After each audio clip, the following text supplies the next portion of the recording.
It's time for Tycoons of Small Biz, spotlighting the true backbone of the American economy, the true tycoons of business in America, the owners, founders, and CEOs of small businesses. The show's hosts, Austin Peterson and Landon Mance, are registered representatives of Lincoln Financial Advisors Corporation, a broker-dealer, member SIPC, and registered investment advisor. The views expressed by your hosts, Austin and Landon, are not necessarily the views of Lincoln Financial Advisors. Backbone Planning Partners is a marketing name for registered representatives of Lincoln Financial Advisors. Now let's lean in as Austin and Landon connect with this week's Tycoons. Good afternoon, Tycoons, and welcome to today's episode of Tycoons of Small Biz. I'm here, as always, your host, Austin Peterson, coming to you live from our Phoenix Business RadioX studios in Tempe, Arizona. And today is a very special day.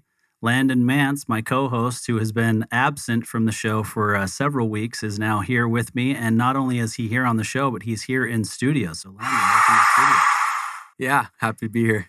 Yeah, excited to have you in the studio here. So before we jump in and introduce today's guest, if this is the first time that you're listening to our podcast, we're on episode 104. So we're not just getting started. We're not new to this, but we put together this podcast starting in May of 2020 as a way to prop up the small business owner. We believe that the small business owner is truly the backbone of the American economy, and we wanted to give them an opportunity to tell their story, to share advice, to give them whatever it is, a way to market their business, whatever we can do to help prop up the business owner community, Landon and I wanted to do. And so we started this, like I said, in May of 2020.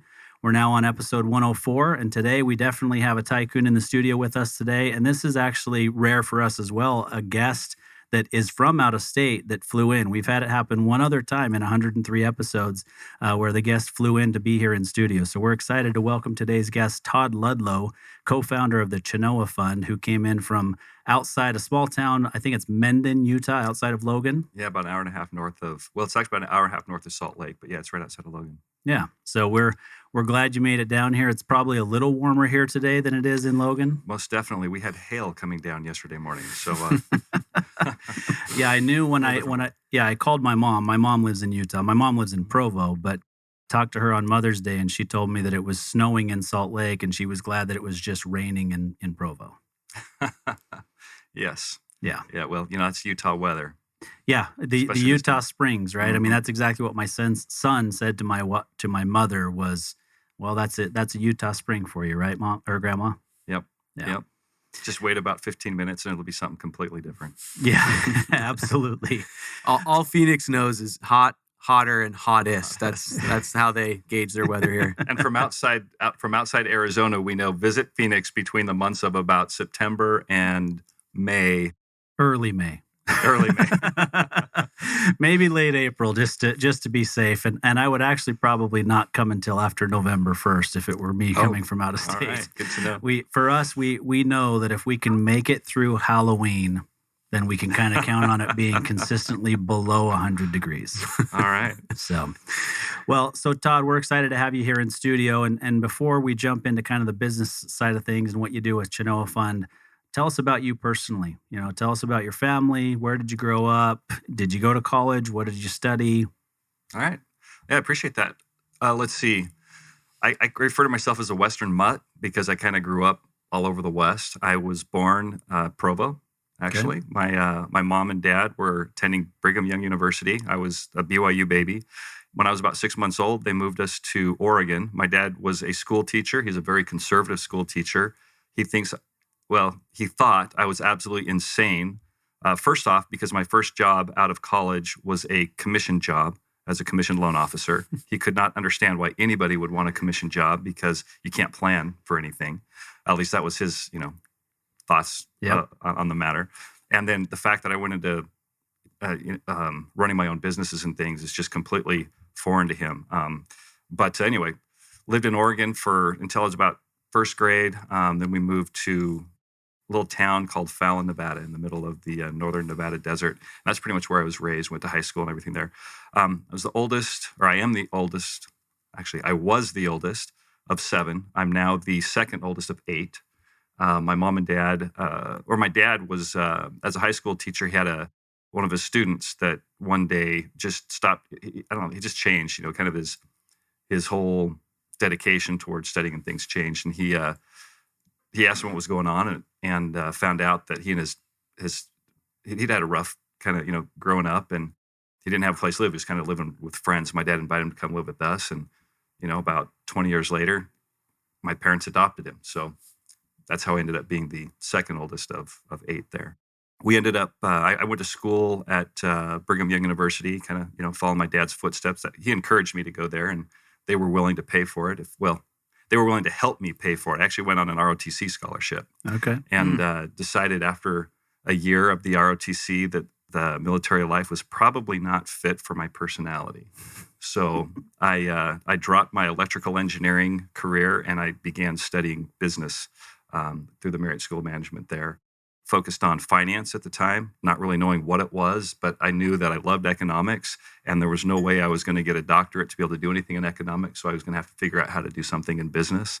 Anyway, that's kind of what got me started. Met my wife. She was, I always tell her she was there working on her MRS degree, but she gets mad at me when I say that. So when she sees this episode, I'm going to get punched for that one. Anyway, I met her down there, and she introduced me to the mortgage industry. And so I began working. Well, actually, I began going into her office so I could see her, and she was always working. And eventually, I started asking her if there was stuff that I could do. And pretty soon I was processing her loan files so that she could then go out to dinner with me, or we could go do something afterwards. And that was kind of what got me into the industry. And I just kind of picked things up pretty quickly and started learning about how different loan programs, things work. And that's kind of what led me to where we're at today. So I've got 4 boys, and we're in the process of adopting a girl. I have a son who is a missionary, and he is in South Dakota. He ended up coming across this gal who has had pretty rough time growing up. She's 8 years old, real sweetheart. And he said, Mom, we raised 4 boys. My wife has always wanted a girl. Yeah. And so he called my wife up and said, Mom, you've always wanted a girl. I've got a girl for you to adopt. And so we're kind of going through that process right now. So we got a 5th member being added to the family, and starting all over, I feel like we're kind of starting all over again. My youngest at the time is a freshman in high school. He's 15. And so we got a lot of energy now in the house. You just extended the period of time until you're going to be empty nesters. That is correct, yes. But, yeah, so many things actually that stuck out that you and I have in common. So I was also born in Provo. Okay.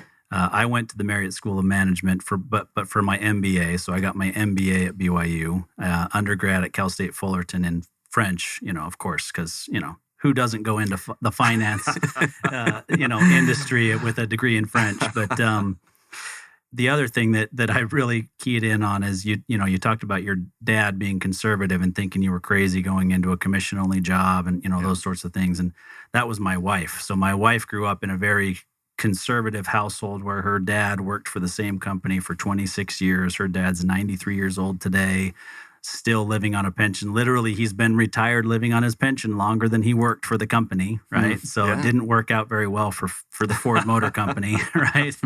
But it was tough. It was tough for her to be okay with me being an entrepreneur and starting my own business and the ups and downs in the early years. And so trust me, I feel exactly what you went through there. Yeah. For my wife, it's been the time away from home, focusing on business things. In fact, just last night, her parents came into town. We were having, a great meeting together. And then we had some things happen where we had to get on the phone with our attorneys. And then there goes the evening, dealing with different business challenges that just come up out of the blue. And that's kind of been, I guess, our relationship. At first, she hated it. Now she's kind of embraced it. And,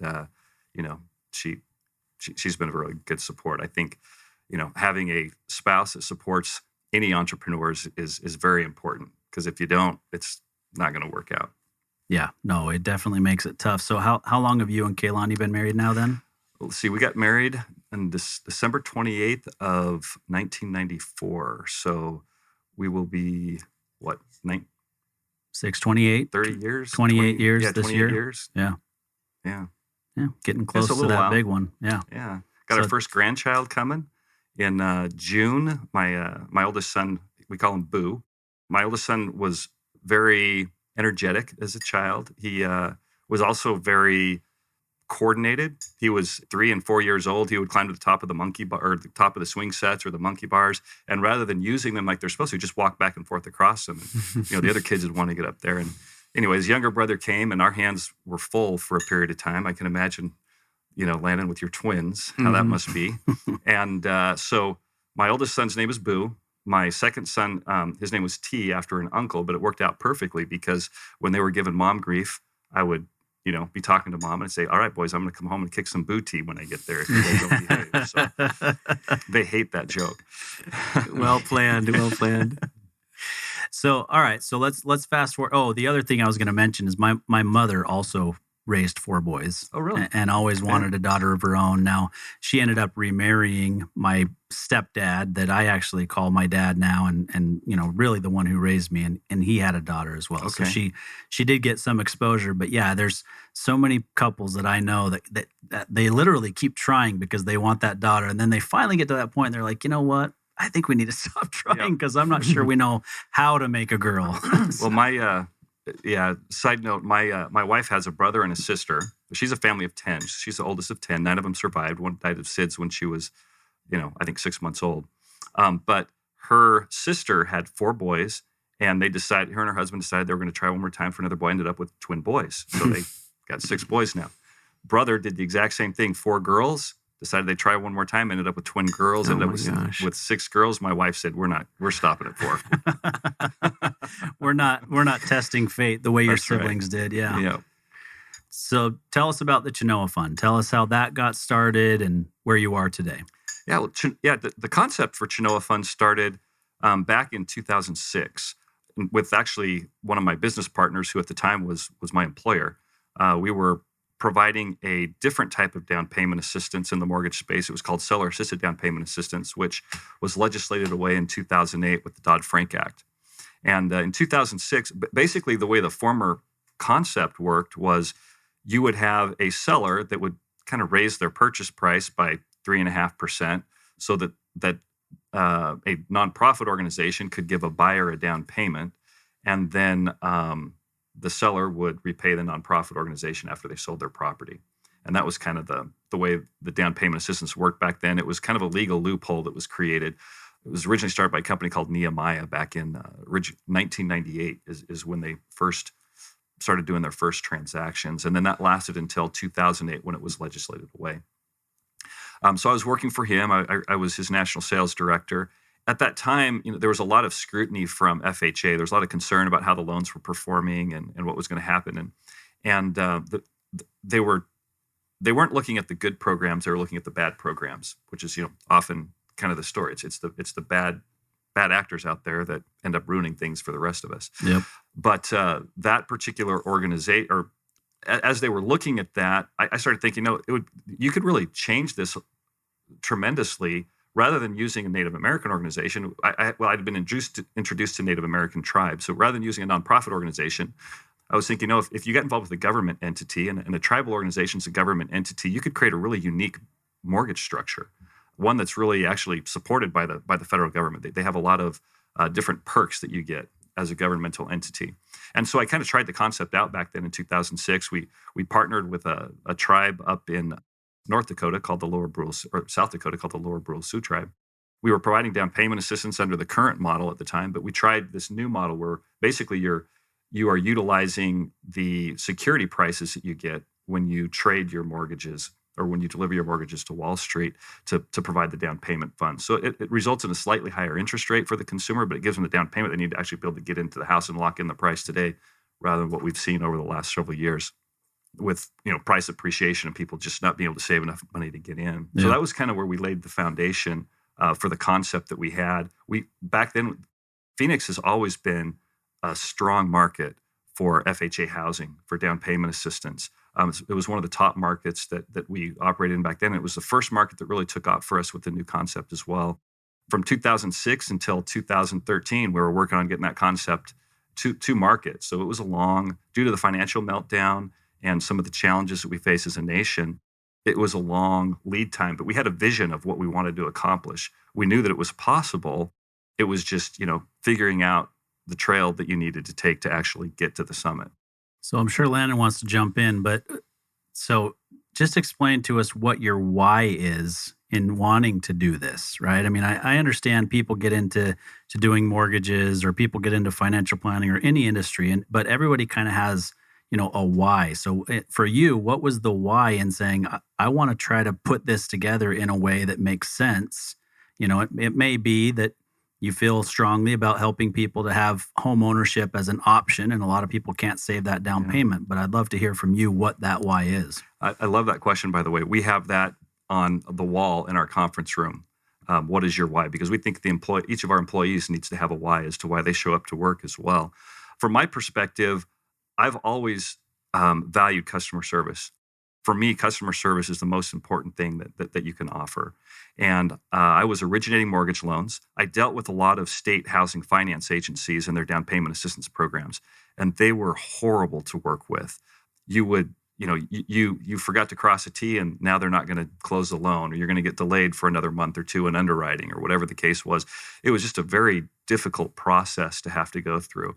And so I started looking at this as, if we could put together almost a government entity that operated more like a for-profit business, one that was competitive with regards to the pricing that they would give to the marketplace. That was another thing, is the state housing finance agencies were very stingy with what they would do. They charged high interest rates to the consumer, and then they took all the profits for themselves. They didn't share it with the mortgage companies that were originating those mortgage loans. So they were very small margins that the mortgage companies could make. So that was one of our goals, was to make down payment assistance programs more affordable for lenders to be able to originate, but more importantly, make them easier to utilize so that more consumers could be able to purchase a home. Because that's really the heart of who we're trying to serve, is we're trying to help people begin to build that financial wealth. It's home ownership that where most people contain their personal wealth. So we really felt strongly, or I've always felt strongly about people buying their own home, owning their own home, and then being able to. I personally feel that once you own your home, you should try to get it paid off and not finance it. But there have been a lot of people that have utilized home equity to start businesses. I did. My very first mortgage company, I took out a second mortgage on my house, and that's what got my mortgage company started. Was that money that we borrowed on our home equity line of credit. So I really think that homeownership is a key to a lot of the entrepreneurialism that happens here in the United States, because so many people use that home equity to buy those resources that they need for their business. Right. Yeah, no doubt. Yeah. So you mentioned you guys kind of had this vision, right? And it's never a linear path, right? Yeah. You've got your hurdles, you've got your potholes, you've got the Mother Nature and all the other things that have a say in that. So help us understand what was that vision? Because clearly what you're doing is unique. And I still try to kind of wrap my head around exactly what it is that you guys do and how you partner with the tribe and everything. I'm getting a better understanding of it as we progress in conversations. But what was that vision for you guys, and what were you working towards? Yeah. So that vision that we had was really kind of that why was that organization that provides streamlined services to lenders, and that made it profitable for lenders to utilize these programs so that we could create more opportunity for individuals. And so we were able to really sketch out what it was going to look like when we were done. We knew where we wanted to get was we wanted to have a national program that we could offer in all 50 states. Currently, we've accomplished 49 of those 50. New York is a more difficult one. We're actually rolling out. We just rolled out Puerto Rico last week, so we now operate in Puerto Rico. And we have our official launch, I guess, in Puerto Rico next week. So we're soft launch in Puerto Rico right now. But the real big thing was just understanding that we could. It was that vision of having a governmental or government-owned mortgage company, really a tribally owned mortgage company that we operated, that could take advantage of the efficiencies that government has created through their lawmaking process, but so they could also provide the down payment funds to the consumer, because just a regular, like, I can't give you money for a down payment to buy a house under current guidelines unless I'm in your employer. I could do it if I was your employer. I could do it if I was a family member, but just some Joe on the street, I can't give them a down payment I have to do it through a governmental entity in order for it to meet the lending regulations that exist today. Right. And so would your clients be lenders? Right. So Yeah. the end user, of course, would be the consumers that are yeah. getting being able to take advantage of what you guys have made. But your guys' clients would be the lenders. Is that? You're exactly right. Yeah. Okay. The retail lenders that you would go to get a home or to get a loan to purchase a home, that's who our customer is. And so that's where we focus our efforts. So we spend a lot of time at trade shows where a lot of these lenders gather. We spend a lot of time going to their offices, providing trainings, and then working with their industry affiliates like real estate agents, builders, those particular organizations to help them understand how to utilize our programs. We've got some really unique concepts that we have come up with to really expand opportunities for affordable homeownership. We're working with a company out of Las Vegas, Nevada called Panorama Mortgage that is partnering with us to offer kind of a unique program for what they call I-10 borrowers. These are individuals that are in the United States that are working and but they don't have they don't have all the documentation completed that they need to, but yet they're still working, trying to support their family or whatever while they're getting that documentation. We actually have a manner in which we can facilitate them into an affordable mortgage with a lower down payment than what they would get through typical financing. So, and they're just unique twists that, as we've gotten to know the mortgage industry, one of the things that I have a lot of nephews and nieces now that are starting to enter college, and they ask me a lot of questions about, what should I do? I'm like, just do something. It doesn't matter if you're flipping burgers at McDonald's. It doesn't matter if you're working at a car wash or whatever. Just get out there and start working. You're going to start to see things. You're going to start to see needs that exist, and then work towards filling that need. And you've got a business. And they're still young, and I don't know. I don't know if that's sinking in or not yet, but I hope that some of those will take advantage of that, because that's really, even as a kid when I was younger, first business I started was a lawn mowing business, because I had neighbors that didn't want to pay what the professional companies paid, but they'd pay me half that, and I didn't have the overhead that they had, so I had a pretty good lawn mowing business up until I graduated from high school. Right, win-win, right? Yeah. Half of what they were paying, you're happy to happy to accept it. That's right. Yeah. So, Todd, what is it like partnering with a Native American tribe? Yeah. And we really had the choice of partnering with any government entity. It could have been a city, it could have been a county, it could have been a state, but we really felt the Native American tribe was the best way to go. Because of the way federal laws work, it really gives them the opportunity not to be contested in their ability to operate a business throughout the United States. Whereas if you're operating a business for, let's say, Maricopa County or something like that, then is it really operating as a government entity if it operates in Peoria County or in California or Utah? And so, but as a Native American tribe, there's actually a law. It was part of the Indian Reorganization Act of 1934, where the federal government created a unique business structure called a Section 17 corporation. And those Section 17 corporations are only available to Native American tribes. They have to be federally recognized Native American tribes. And they can create an independent business that is actually federally chartered. So it's chartered by the federal government, and they are charged to really create business opportunities off of tribal land. That became something that was very important for us back in 2018. We had a bureaucrat that was placed into a position of power within FHA that tried to change some of the way lending rules were done that was going to put us out of business. We ended up having to file a lawsuit against them. We ended up winning that lawsuit. Well, when I say win the lawsuit, it didn't actually go to trial. We put all of our arguments together, got it in front of a judge. Judge had given us I forget what they call it when they basically prevent an injunction? An injunction, thank you. Yeah, they gave us an emergency injunction, and they prevented HUD from being able to implement those rules until they could argue the case.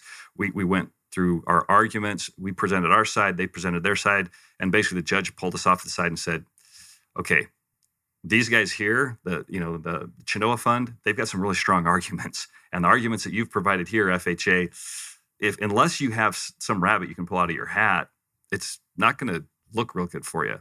Therefore, they ended up settling and basically gave us everything that we were asking for, which was really to follow the lending laws and to operate the way they were supposed to operate, not not take some passion that some government bureaucrat had, or some pet project some government bureaucrat had. So it's been a challenge. It's been liberating in some regards. Partnering with Native American tribes. It's been challenging too, because we have different needs, we have different understandings. The tribe itself, many tribes themselves, they don't have a lot of education amongst their members. A lot of their leadership doesn't have a lot of education. So it's difficult for them to understand more complex business practices and things of that nature. So it's really difficult to help them understand what it is that we do, what it takes to build a business, how you have to reinvest profits in order to be able to grow your business, things of that nature. Yeah, I've been trying to teach Landon that forever, but he spends all of our business profits on his Just for Men, beard treatments. So, all right. So I think this is a great opportunity to take a quick break. Let's hear a quick word from our sponsor, or really from us, a call to action for our listeners, and then we'll come back and talk more about where you're going from here. Hey there, Tycoons. Austin Peterson here, co-host of Tycoons of Small Biz. If you think you have what it takes to be considered a tycoon and you're wondering how you could become a featured guest, please follow and then message us at Tycoons of Small Biz on LinkedIn. We'd love to have a conversation with you to see if it is a mutually good fit, and if so, we'll get you scheduled for an interview. If you're unsure about being a guest on our podcast, but are contemplating selling your business over the next few years and you'd like to know what your business is worth, please also follow us and then message us on LinkedIn for your no-obligation, informal valuation of your business. We look forward to hearing from you, and thanks for listening to the Tycoons of Small Biz podcast. And now, back to today's program.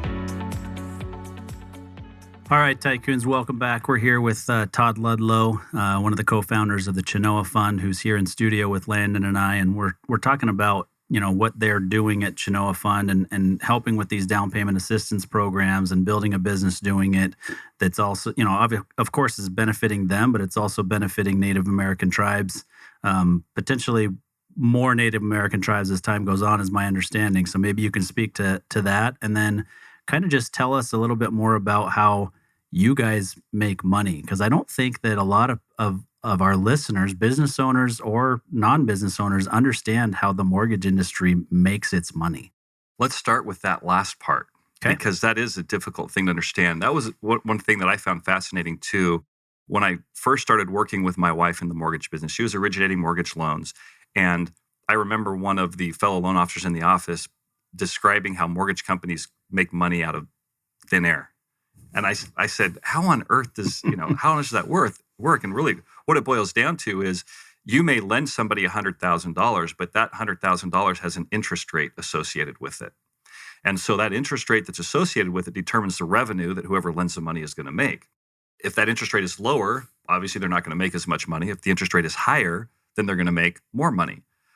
So mortgage loans get put together into what they call pools, or just large groups of loans. And those loans get delivered to the financial markets, typically through mediums like Fannie Mae or Freddie Mac, or for your government loans like your FHA insured loans and things of that nature, Ginnie Mae. When those loans get delivered to the financial markets, the interest rate determines how much is going to be paid for that loan. So you take that $100,000 loan, and at sometimes, like for example, the last 2 years with the involvement that the Federal Reserve had and that the federal government had with the industry, it was very profitable to be in the lending business, because you could take a loan with a 4% interest rate on it. You could deliver it to the financial markets, and you take that $100,000 loan, and they'd pay you $110,000 for that $100,000 loan. Today, it's completely different.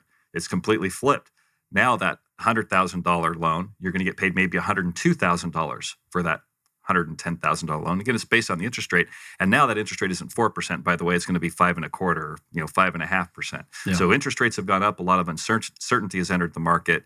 And that makes it a little bit challenging when we have a program like ours where we're actually giving money away to consumers, or we're lending money to consumers, depending on how you look at it. It used to be that most of the programs that we did here in Arizona was what we called a soft forgivable second. That meant that the consumer never paid any mortgage or never made any mortgage payments, or they never made payments on the second mortgage that we gave them for their down payment.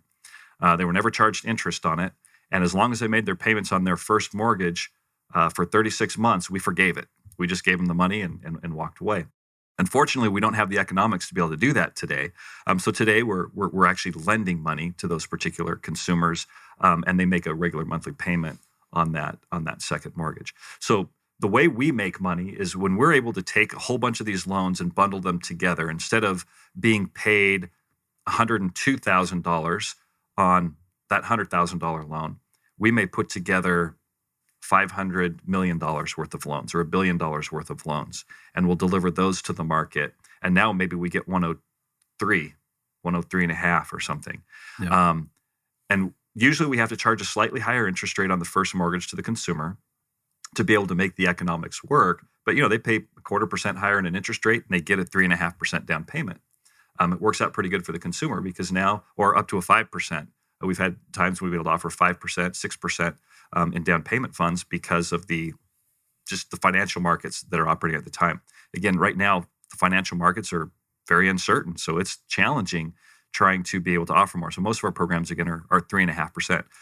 But also, if you look at a home, when we started our program 9 years ago, if you look at a home that sold for $100,000, what's that home selling for today, Austin? I know you're not the real about $250. Yeah, probably $250. Yeah. So that $100,000 home, you needed $3,500 to purchase 9 years ago. That $250,000 loan, you're going to need $10,000, just shy of $10,000 in a down payment to get into it. Yeah. So, a big change there. Plus, obviously, interest rates have changed quite a bit during that particular period of time. And again, if you bought at that home 9 years ago, you're $150,000 richer. Plus, you paid that mortgage down a little bit. So that's one of the passions that we have is helping people understand that we have had one time in our country's history where property values have actually declined. We saw that, unfortunately, during our lifetime. I don't know a whole lot about the markets right before the Great Depression, but my understanding is there were some property declines. So there's been twice in our recorded country's history where property values have declined. Other than that, they continue to appreciate. We know with the inflation and things of that nature, those property values are going to continue to increase. Plus, you're going to be paying your mortgage down. Eventually, you're going to pay that house off, and you have more money to be able to invest and to be able to start a business or do those things that you want to do. Yeah. So, to answer your question, we use the financial markets to be able to, and the more money we can deliver in, and because of the unique structure of our loans, we get paid a premium for those loans as well. And the reason for that is because our loans typically don't pay off soon. Investors in mortgage-backed securities, the biggest thing that they look for is stability in the investments that they make. They don't want to issue a loan and then have that loan paid off in 6 months. Right. And that's one of the things they're concerned about today. Interest rates have gone up. They're concerned that the federal, that we're going to start a recession, and then the federal government's going to start to get involved more in the economy and push interest rates back down, and then we're going to go through a refinance boom, and their money's going to get paid off. So that's part of the reason why they're not paying very much money right now for those mortgage loans. So it makes it a little more challenging for us to be able to build this business model. Yeah, and I don't think the end consumer fully understands the way that works. I think that because of the meltdown in 2008 and AIGs in the news, and everybody kind of learned a little bit about what collateralized mortgage obligations were and what that did to the markets. But I still don't think people realize how it works and how it is actually a beneficial system. They think that they're being taken advantage of, I think, a little bit because of what happened with AIG and some of these other quote unquote bad actors, which it really wasn't AIG that was the bad actor. It was the way that the mortgages were packaged together and sold to AIG, right? But so that's the thing is, the mortgage or the pool of mortgages are typically being sold, like you said, on Wall Street. Mm-hmm. The biggest buyer, and you can correct me if I'm wrong on this, but the biggest buyers of these pools of mortgages is insurance companies, life insurance companies, endowments, the big companies they're buying it because they've got a steady income stream that's going to continue to pay for them, and they're counting on that for a certain period of time. And it's virtually a guaranteed investment. Yep. The federal government backs all the loans, so they're not going to go bad. Yeah. On our end, the way an FHA mortgage loan works is when we make an FHA mortgage loan or we buy an FHA mortgage loan from one of the retail companies that does the business, and then we deliver that loan to, let's say, Ginnie Mae in one of their securities, we have to guarantee the payments on that loan. So if that consumer stops making their payments, we still have to make when I say make the payment, we don't actually make their payment for them, but we have to pay the money to Ginnie Mae that would have been the return that they would have made while we're going through the foreclosure process. Or typically you don't start with the foreclosure process. You try to work things out with them. And that's our goal, is really to try to help them be able to stay in that home. We're going to do what we can initially to help them to stay in the home. But if it's just not going to prove possible, then you're still advancing those payments while you're going through that mitigation process and then the foreclosure process. And then when they're finally evicted, and then you file an insurance with FHA and you get a portion of that money back. So that as a lender, that can be a very expensive process, but that's kind of an insight into how the mortgage industry works, why it works. We, as a country, we are very fortunate because we have the most robust financial markets to support housing. Nobody else in the world has a 30-year fixed rate mortgage loan. Yeah, right. That's a crazy concept when you go to Europe or someplace else. Who would guarantee their money for 30 years at, a 5.25% interest rate today, Yeah, for sure. Yeah. So I guess there's one more thing, not to kind of get into the weeds about how mortgages work, but I think it's an interesting concept. I mean, I have conversations with our clients or just family members who don't, who think my mortgage got sold again. It was with Wells Fargo and now it's with Countrywide or now, and it's bouncing kind of around, and they don't understand that's the way that it works, right? So the insurance company, for example, may own the block, right? But then they're paying a servicing company to service that debt for them. And that's a whole business in and of itself, is that servicing revenue that's generated. In fact, the irony is because interest rates have gone up recently, servicing values on mortgage loans have gone up significantly too. And the way the servicing revenue works is you have a bond that is issued through Fannie Mae, Freddie Mac, Ginnie Mae. That bond pays a return to its investors, okay? But the interest rate that the consumer pays is obviously higher than what that bond rate is.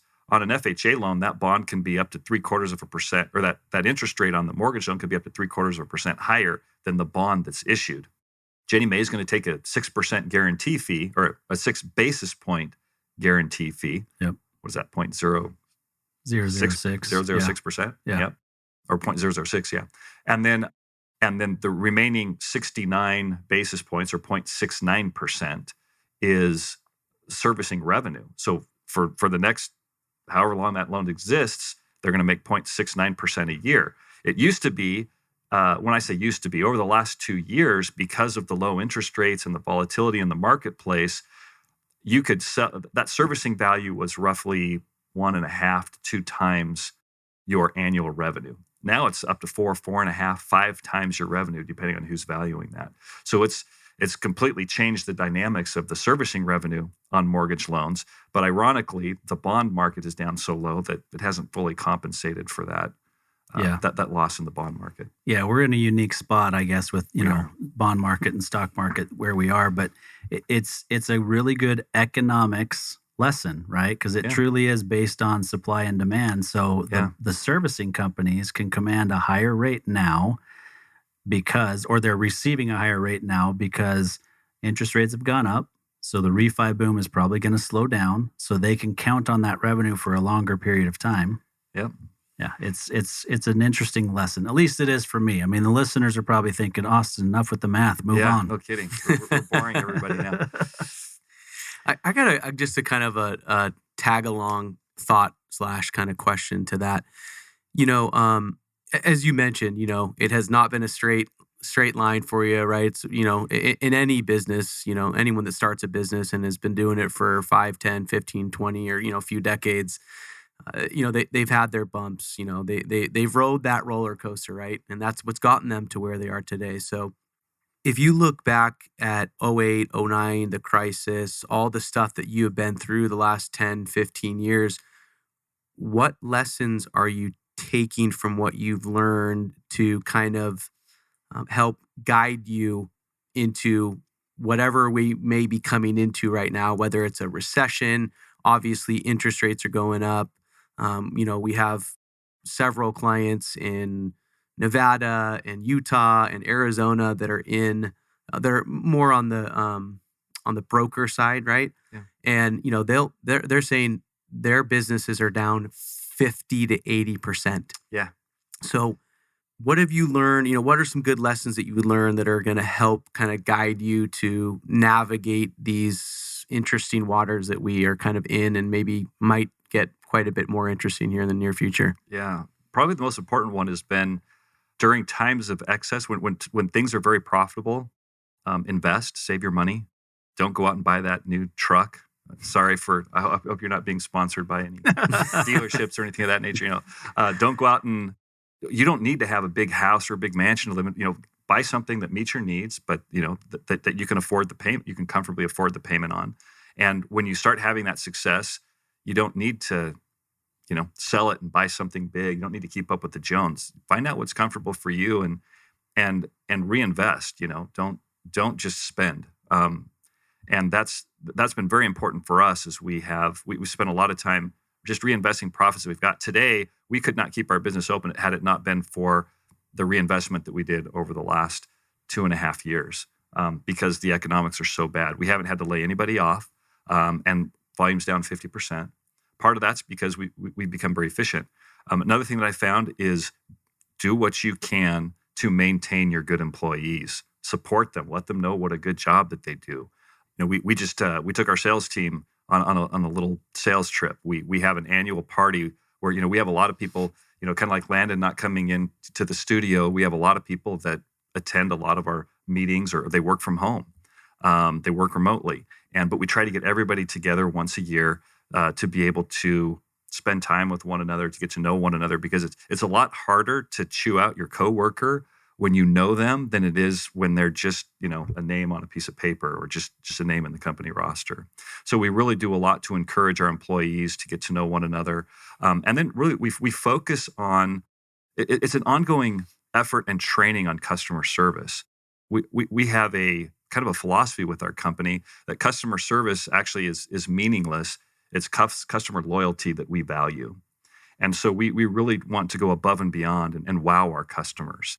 And, sometimes you fall short of that. And so you have that continual training. You're working with your employees to help them continue to perfect their skills and become better. And it's that reinvestment, just not just in money, but it's the investment of your time in each of your people. That's really important, because then when you get to these tough times, I'm hoping we don't get to the point where we have to start having conversations about, when things were really good, we gave everybody raises and we gave bonuses. Well, obviously the bonuses aren't as big as they used to be. And maybe we have to have some conversations about readjusting, salaries and things of that nature to get back in line with where the market's at, because we do pay on the higher end of what our industry provides. We also, our people are very effective. They're very efficient, and we think they do a better job than other people that perform, current jobs or current similar duties. So save your money, invest during those times of plenty, and invest in your people.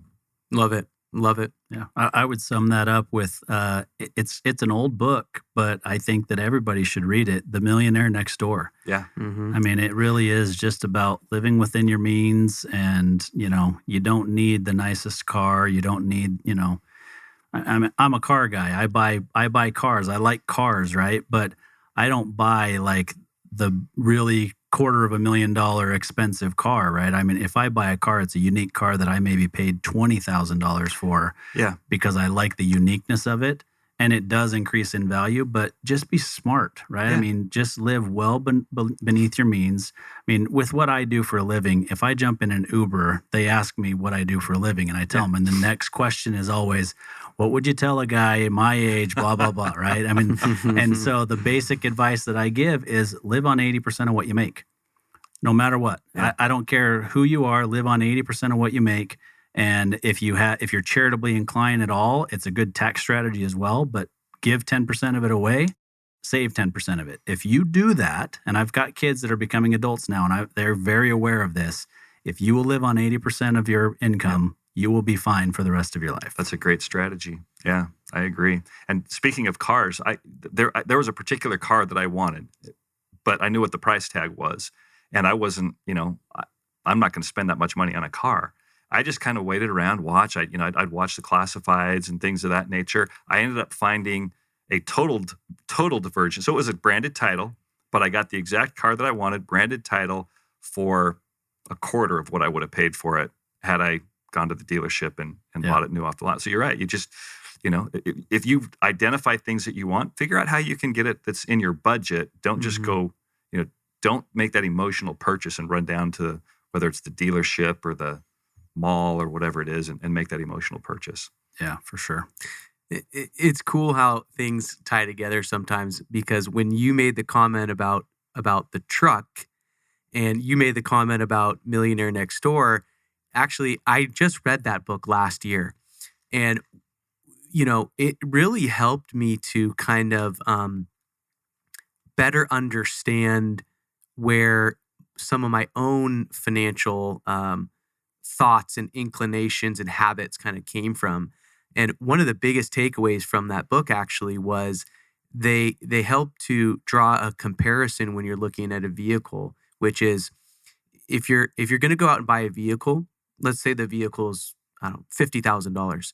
So take $50,000 and compare that to your net worth, right? So if you have a net worth of $10,000 or $50,000 or even $200,000, compare that $50,000 depreciating asset, right? Now, these last couple of years have been kind of an anomaly. I get it, but generally speaking, when you buy a vehicle, it depreciates in value. But take that vehicle value and compare it to your net worth.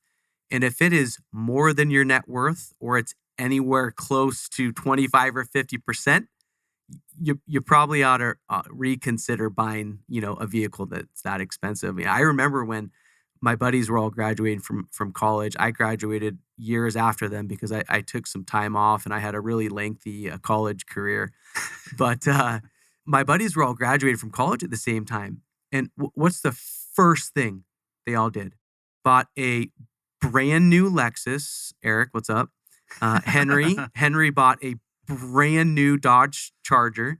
Steven bought a brand new Acura. It was like the LX or something, So $35,000 to $60,000 cars, every one of them, and they had $500 to $900 a month payments. I'm like, you guys are crazy. Yeah. So just interesting how that all kind of ties together. Such a common trend. What taught me the lesson was it was a guy that was he was buying a house, and he was really excited about this home, but he got this great deal on this truck just a few days before we were closing, but it was still a $650 a month payment. He bought the truck, and he was expecting to go into close on the house, and it threw his debt to income ratios off. He was not able to qualify for that home, and he lost the property. It was really unfortunate. To me, that was fortunately, it was one of those lifelong lessons that I learned from somebody else rather than blundering myself. I always say what a smart man learns from your experiences. A wise man learns from somebody else's experiences. Yep. So that's a lesson that stuck to me, was just how devastated he was to learn that because of that impulse buy, he lost out on his opportunity, at least that time, to be able to buy that house. Right. So as we kind of come to a close here in the next few minutes, just help us understand, what does the future hold for Todd, and what does the future hold for your business ventures that you're a part of? I appreciate that. Yeah, a lot of adaptation to change, and that's one of the things that makes it exciting. We're going to have to adapt to these new markets that we have. We have challenges with some of our partnerships that we have to work through. I'm a firm believer in, if you work hard and you treat people right, everything's going to work out. So, we try to follow that philosophy. We work hard. I'm always thinking about different things we can do within the business to make things better, improve. And, that is what's opened a lot of opportunities for us. And sometimes they take a long time to implement, but, you get there. It's when I hate television, mainly because it's a time suck. It's nice every once in a while to sit down and maybe watch a movie with my wife or something. But the last thing I'm going to do when I come home from work is sit down in front of the television, because I lose all my creativity. That's time when I can either spend with the family and invest in my wife and my kids, or it's time that I can invest in my business. But what return do I get on my investment when I sit down and watch a television show? I got some water cooler talk in the office tomorrow, maybe, but it just, I think that's a good habit to get into, is to take some me time or to take, to cut more of our media out of our lives and use that as productive time rather than entertainment time. Or, go back and watch past episodes of Tycoons of Small Biz. There you go. That works too. Do something that's going to build your mind rather than veg your mind. Right. Yeah, exactly. Well, no, I've really appreciated the conversation, Todd. I think that hats off to you for what you've built. I mean, I would say what you do for a living is one of those, I don't know if it's rare, but it's pretty rare to where you can just kind of put your head on your pillow at night and say, I'm doing something that matters in the world, right? I mean, I'm helping people, typically underserved communities, with down payment assistance programs to help them get into their home. And it's typically their first home. And for some of them, it's going to be the only home that they ever own. And it's helping them to build their net worth. It's helping them to have an asset that they can potentially leave behind to the next generation. So hats off to you for what you're doing. I think that it's great. And even more so, you're humble about it. You've built a great organization, and we appreciate the nuggets of advice that you've shared with our listeners here today. I appreciate the opportunity to spend some time with you guys. Thanks for coming in the office today, Landon. I'm glad you were here with us. Yeah, absolutely. Likewise.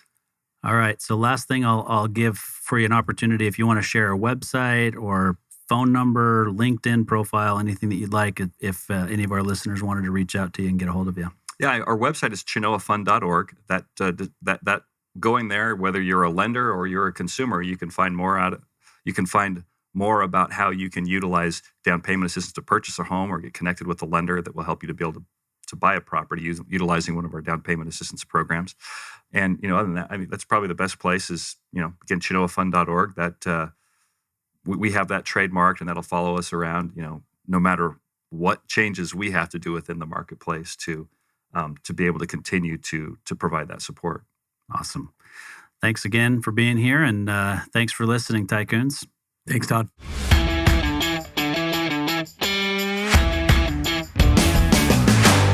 You've been listening to Tycoons of Small Biz, proudly hosted by Austin Peterson and Landon Mance. Austin and Landon are comprehensive financial planning professionals specializing in financial, estate, and succession planning for small business owners. Austin and Landon have offices in Scottsdale, Arizona, and Las Vegas, Nevada, and represent clients in 14 states throughout the country. Join Austin, Landon, and the featured Tycoons live every Tuesday at 1 p.m. right here on Business RadioX and your favorite podcast.